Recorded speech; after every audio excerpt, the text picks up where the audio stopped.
مين؟ انا مهصل النور يا معلم. اديني الكعب يا اخويا. الايصال. ناولني الكعب يا سيدي. هو كله كعوب كعوب، مفيش حد هيدفع ايصال خالص؟ ايصال ولا كعب يا استاذ ناصح؟ انا مش بتاع كعوب، اديني الايصال على طول. انت فعلا اسمي على مسمى يا ناصح، انت عسلة يا ناصح.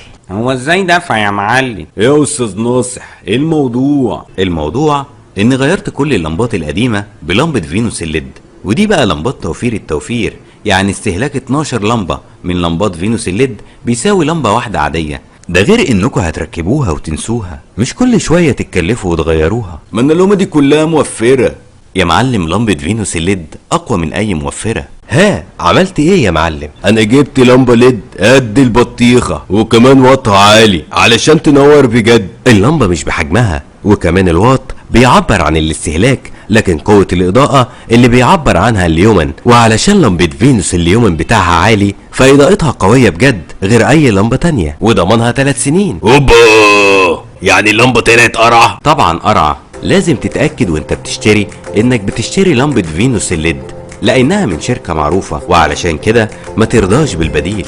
علشان كده حسبتها صح، وانتوا كمان لازم تحسبوها صح وتغيروا الفينوس الليد.